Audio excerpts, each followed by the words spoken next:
ఆటంకమును అధిగమించెను. అందరం చెప్దాం, ఆటంకమును అధిగమించాడు. ఎలా అధిగమించాడు? కూర్చున్న వారందరూ ఈ యొక్క వ్యక్తి గుడ్డి భిక్షకుడు ఎక్కడున్నాడండి? త్రోవ పక్కన ఉన్నాడు, కేకలు వేస్తున్నాడు. ఈ త్రోవ పక్కన ఒక్కడే ఉంటాడా? ఆయన లాంటి స్నేహితులు, ఆయనతో పాటు సహవాసం చేసేటువంటి కుంటివారేమి, గుడ్డివారేమి, మాటలు రాని వారేమి, మగవారేమి అందరూ కూర్చొని ఉంటారు. అదొక రోడ్డు అనుకుందాం, అప్పట్లో రోడ్డు లేదులేండి. వాళ్ళు వస్తూ ఉంటే త్రోవ పక్కన కూర్చున్నాడు ఈ గుడ్డి భిక్షకుడు. గుడ్డి భిక్షకుడు పక్కన ఎవరున్నారంటే వారి యొక్క తెలిసిన వారు ఉన్నారు. సరే, అంతా బాగుంది. యేసు ప్రభు వారు వస్తూ ఉంటే అక్కడ ఉన్నటువంటి వ్యక్తులు ఏమంటున్నారంటే, మౌనంగా ఉండు, సైలెంట్గా ఉండు, సైలెంట్గా ఉండు, డిస్టర్బ్ చేయొద్దు, ఆయన వస్తున్నారు, నువ్వు మౌనంగా ఉండు అని అంటూ అక్కడ రాయబడినటువంటి మాట గమనించినట్లయితే, ఊరకుండమని అనేకులు వానిని గర్దించిరి. గాని ఎంతమంది? ఒకరు గర్దించారా? ఇద్దరు గర్దించారా? ముగ్గురా? అనేకులు ఊరకుండమన్నారు. అనేకులలో నేను అనుకుంటాను ఆయనతో కూర్చున్న వ్యక్తులు సైలెంట్గా ఉండు, ఆయన గెస్ట్ వస్తున్నారు, నువ్వు సైలెంట్గా ఉండు, గమ్మనుండని అరిచి ఉంటారు. మరొకరు ఎవరు అరిచి ఉంటారంటే, యేసుక్రీస్తు ప్రభువుల వారితో వెంబడిస్తున్న వ్యక్తులు ఊరకుండు అని చెప్పి ఉంటారు. అని ఉండరా అండి? మరికొంతమంది ఎవరు అంటే, యేసుక్రీస్తు ప్రభువుల వారు వస్తున్నారని ఎదురు చూసే వాళ్ళు కూడా ఊరకుండు అంటున్నారు. అనేకులు వచ్చి గమ్మను ఉండు, సైలెంట్గా ఉండు, ఊరకుండు అని చెబుతున్నా ఆయన ఏం చేశాడంటే మరింతగా కేకలు వేసెను. అంటే అనేకమైన ఆటంకములు వచ్చాయి. ఆటంకములను ఏం చేశారంటే అధిగమించి మరింతగా కేకలు వేస్తున్నాడు. ఈ లోక యాత్రలో అనేకమైన ఆటంకాలు వస్తూ ఉంటాయి. మనం ఏం చేయాలా? ఆటంకములలో కలిసిపోవాలన్నా ఆటంకమును అధిగమించాలి. అప్పుడే స్వస్థత ఈ వ్యక్తికి కలిగింది. మనకొస్తున్న ఆటంకములలో కలిసిపోయామనుకోండి, ఆటంకములలోనే ఉంటాం. అయితే ఆటంకమును అధిగమిస్తే ఇక్కడ స్వస్థత కలిగింది, ఆయనకి విమోచన కలిగింది, ఆయన జీవితంలో సంతోషం కలిగింది. అదేవిధంగా మనకొస్తున్న ప్రతి ఆటంకమును ఏం చేయాలంటే అధిగమించాలి. బైబిల్ గ్రంథంలో మరొక చోట 4 వ్యక్తులు ఆటంకములను కలిసి అధిగమించారు. ఎవరని మీరు అనుకుంటారు? చూద్దాం. 4 వ్యక్తులు. మార్కు సువార్త 2వ అధ్యాయం 1వ వచనం. కొన్ని దినములైన పిమ్మట ఆయన మరలా కపెర్నౌములోనికి వచ్చెను. ఆయన ఇంట ఉన్నాడని విని వచ్చినప్పుడు అనేకులు కూడి వచ్చిరి గనుక వాకిటైనను వారికి స్థలము లేకపోయెను.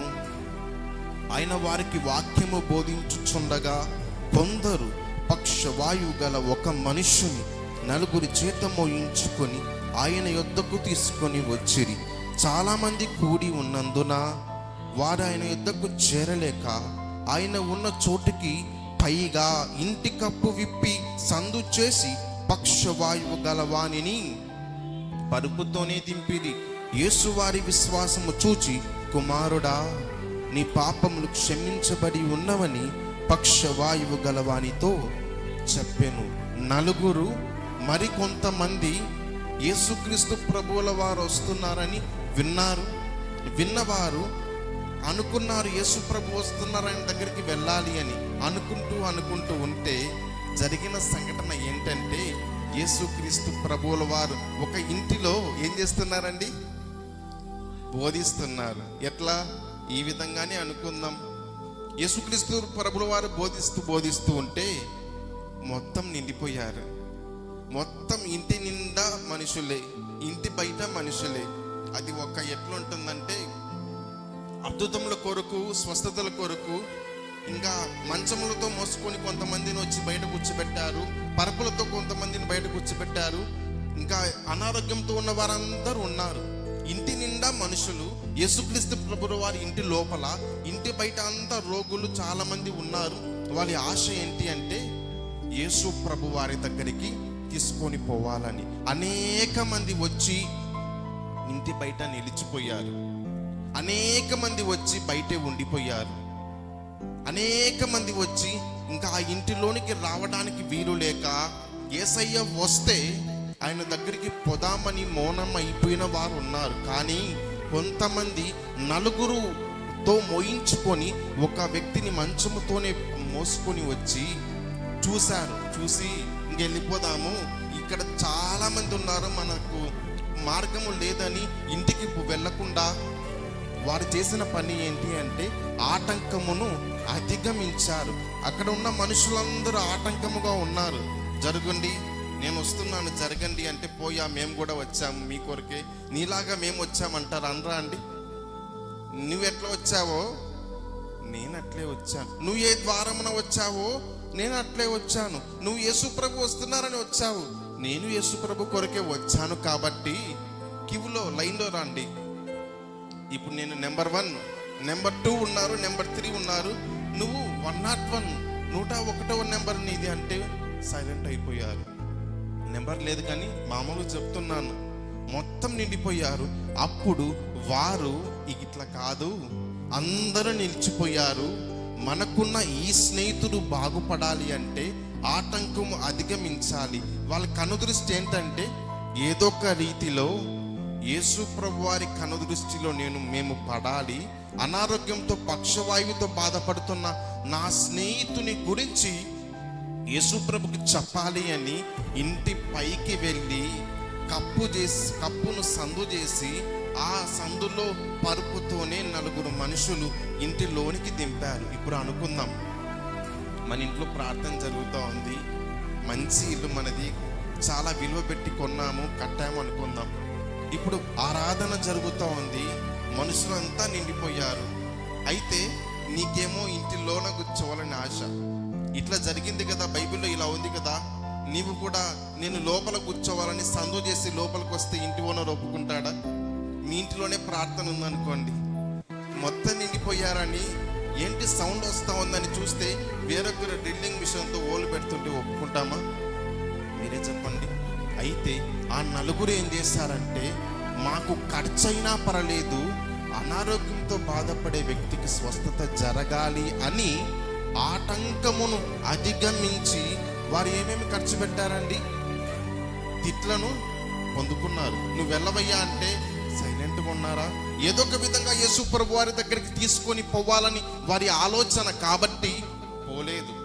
ఒకవేళ మందిరములో వాక్యముతో ఏదైనా గర్దింపు వాక్యం వచ్చినప్పుడు మనం ఏం చేయాలి? స్వీకరించాలి. ఇది నాకే ఎందుకని మనం అనుకున్నట్లయితే అక్కడ ఆగిపోయి నిలిచిపోయిన వారికి స్వస్థత జరిగిందో లేదో రాయబడలేదు, కానీ సందు చేసి దింపిన వ్యక్తికి మాత్రం స్వస్థత కలిగినట్టు రాయబడి ఉన్నది. కాబట్టి మనము ఆగిపోకుండా సాగిపోవాలి. ఆ నలుగురు వ్యక్తులు సందు చేసి దింపినప్పుడు యేసుక్రీస్తు ప్రభుల వారు ఆ వ్యక్తిని నీ పాపములు క్షమించబడి ఉన్నవి, నీకు స్వస్థత కలుగును గాక అని చెప్పగానే స్వస్థత కలిగింది. దానికి కారణం నీ విశ్వాసము. వచ్చినటువంటి వారు సందు చేసి దింపిన వారి విశ్వాసమును చూచి యేసుక్రీస్తు ప్రభుల వారు ఆ వ్యక్తిని బాగు చేశాడు. ఎవరి విశ్వాసం?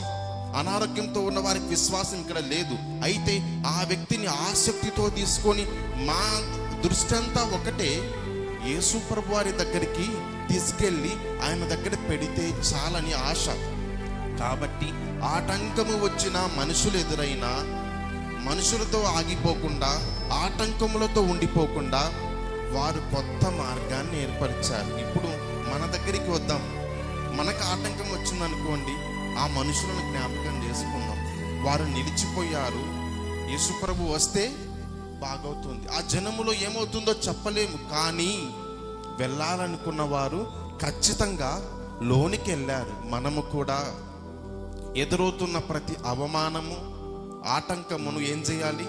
ఇప్పుడు మనల్ని కొంతమంది అంటున్నారు అనుకోండి, నిందలేస్తున్నారు అనుకోండి, క్రైస్తవులుగా మనం ఏం చేయాలి అంటే ఆ రాళ్లను, అవమానం అనేటువంటి రాళ్లను మన కాళ్ళ కింద వేసుకొని మనం ఒక్కొక్క స్టెప్ పైకి ఎక్కాలి. లేదు ఆ అవమానాలను మన తల మీద పెట్టుకున్నాం అనుకోండి, అంటే హృదయములో మన యొక్క బ్రెయిన్లో ఆలోచిస్తూ ఉన్నాం అనుకోండి, ఆ భారముతో ఎదగలేము. కాబట్టి వాటిని అవమానం అనేటువంటి లేదంటే దుఃఖము, నష్టం అనే వాటిని మన మనుషులు వేసే అపనిందనలను మన కాళ్ళ కింద వేసుకొని నిలవబడినప్పుడు రోజుకు 4 రాళ్ళు వేస్తే ఏమవుతుందండి? ఆ రాళ్ళన్నీ కిందికి వెళ్తాయి. రాళ్ళపైకి ఎక్కి మనము ఆటంకములు దాటి గోడ పైకి ఎక్కేసి వెళ్ళిపోగలం కదండి. అదే విధముగా మనుషులు పెట్టు నిందకు భయపడక దేవుడిచ్చు వాగ్దానము కొరకు, ఆయన ఇచ్చు దర్శనము కొరకు, ఆయన ఇచ్చిన మార్గములో నడవాలి అంటే ఏం చేయాలి? ఆటంకములలో ఉండిపోక ఆటంకమును అధిగమించాలి. అధిగమించినప్పుడే ఇప్పుడు వద్దాం ఈ వ్యక్తి దగ్గరికి, త్రోవ పక్కన ఉన్నటువంటి ఈ యొక్క వ్యక్తి దగ్గరికి. ఊరకుండమని అనేకులు వానిని గద్దించిరి గాని వాడు దావీదు కుమారుడా నన్ను కరుణింపమని మరీ ఎక్కువగా కేకలు వేసాను. ఒకసారి వేసాడా? అనేక మంది ఒకేసారి గట్టిగా అరుస్తే ఏమవుతుంది? భయం వేస్తుంది కదండి. ఏంటి ఇంతమంది అరుస్తున్నారు, ఇంకా మౌనం అయిపోదామనుకుని మౌనంగా ఉండిపోతే దావీదు కుమారుడు దాటిపోతాడు. దాటిపోయినట్లయితే వస్తుందా అవకాశం? రావచ్చు. కానీ ఇప్పుడే నాకు స్వస్థత కలగాలి అని ఆటంకమును అధిగమించాడు. మన జీవితంలో ఎదురవుతున్న ప్రతి ఆటంకమును అధిగమించినప్పుడే మనకు అనేకమైన గొప్ప కార్యములు మనకు చూస్తాం. అదేవిధంగా 2 కొరింథీయులకు రాసిన పత్రిక 10వ అధ్యాయం 5వ వచనం చదువుకుందామండి.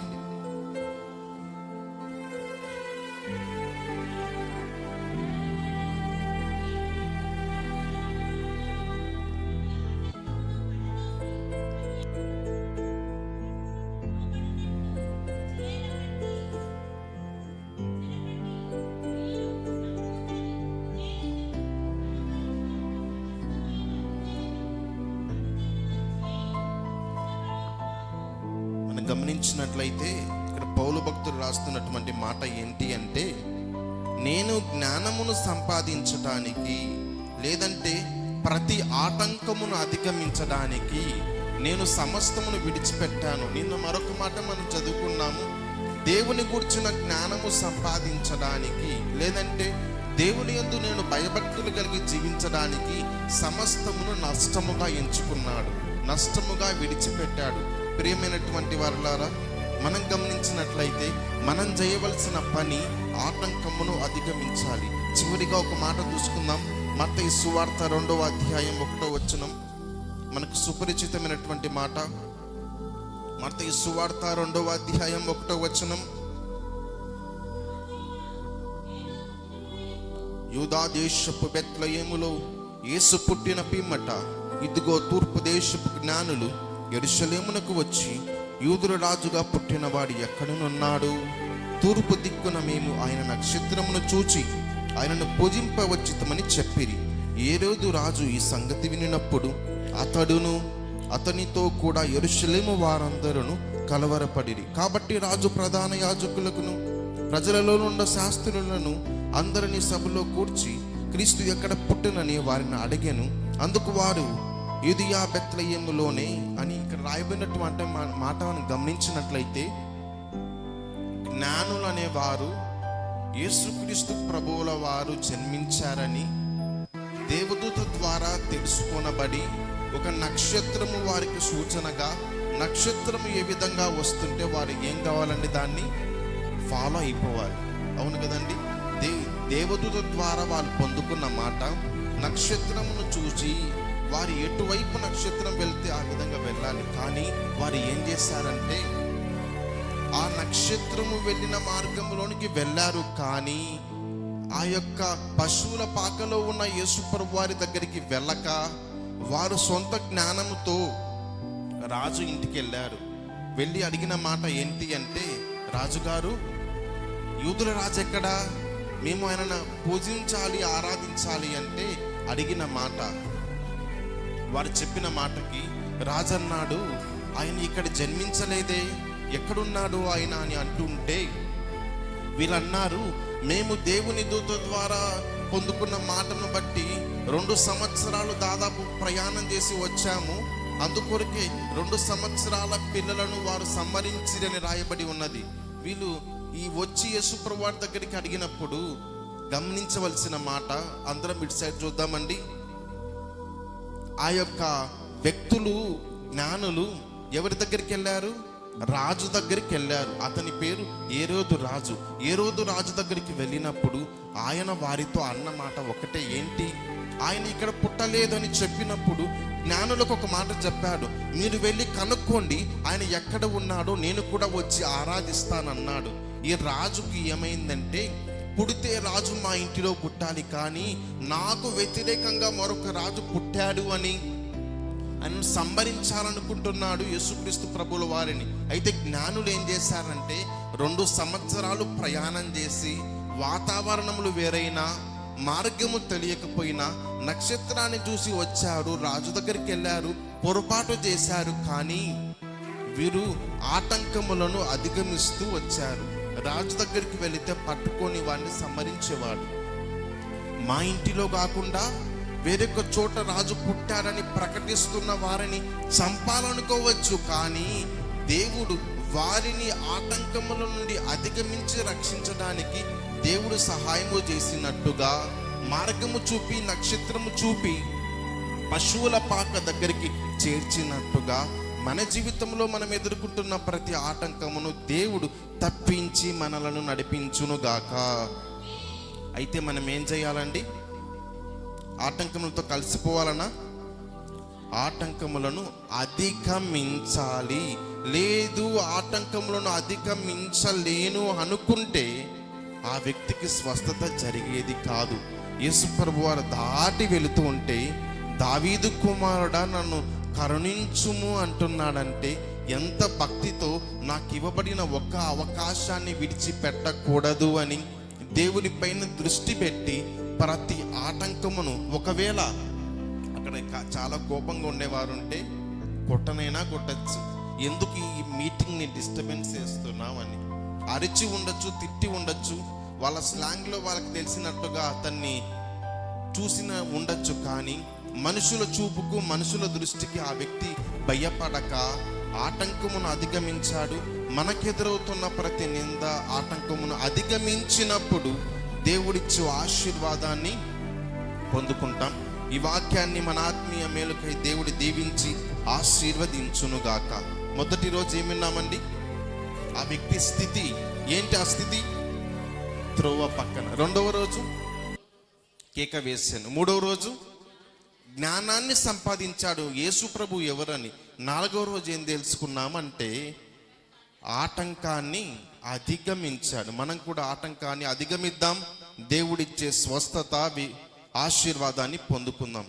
ఆమేన్.